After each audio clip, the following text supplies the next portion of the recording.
Everybody, this is Eric for the Little Whitehouse, and I heard something the other day that it just really got me to thinking. My buddy,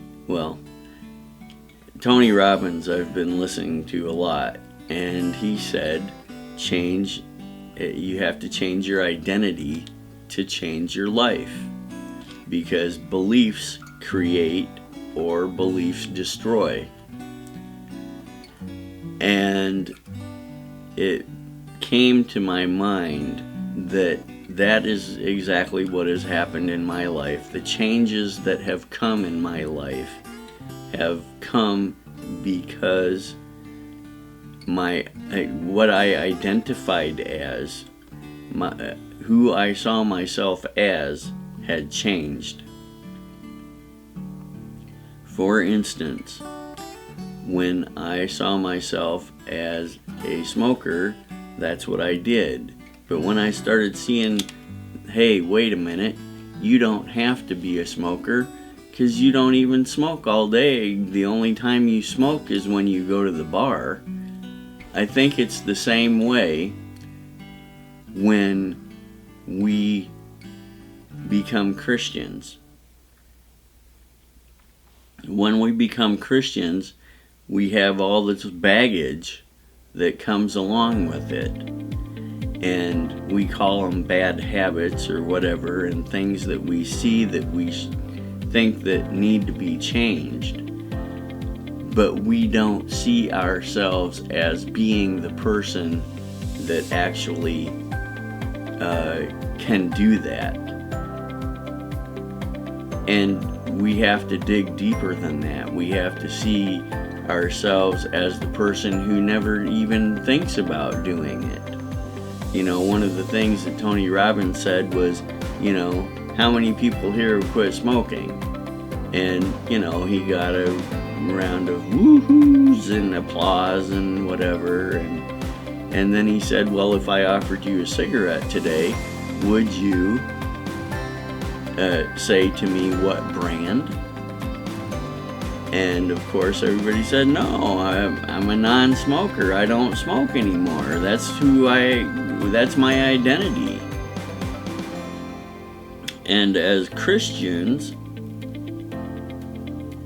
we don't say, hey, that's my identity. We say, yeah, I gave my heart to Jesus, He forgave all my sins, and now I can go, struggle along and do what I need to do. But, all these changes, they're so hard because I've never done that in my life. And the Bible says the old man is dead. You're a new creature. It says, be transformed by the renewing of your mind. So you have to identify as, hey, I am that new creature. The old man is dead. I don't have to do these things. I never even liked doing these things, really. I just do them when I'm at the bar or whatever, whatever the case is. I don't really even like smoking. I just do it when I'm at the bar. And if I can change at the bar, I can never have to smoke cigarettes again. And if you do fall, about a year in, I was at the bar for a long time singing karaoke, and there was cigarettes on the table, and I grabbed a cigarette and I smoked it. But the next morning, the first thought in my brain was, hey, you know what? You don't have to go back and do the same old thing. You don't have to go buy a pack of cigarettes just because you smoked one. That doesn't mean that you have to start your life living as a smoker again. You're a non-smoker. Don't go buy a pack of cigarettes. Live your life the way you've lived your life for the past year. And I chose that. I chose to follow that. And you can too. When you make a mistake as a Christian, you can change. You can say, hey, just because I made a mistake as a Christian and I did this thing that I didn't want to do, or I didn't see myself as doing, and I haven't done this in a long time, I don't have to do it again.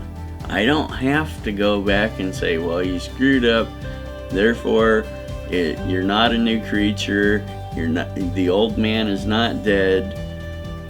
You just go back and you say, hey Lord, forgive me, I am a new creature, keep on changing me. I don't want to do these things anymore, and I'm not going to do these things anymore, because you said that through you there's nothing that's impossible. Anyway, that's my 2 cents for the day. Thanks for watching. God bless, and see you next time.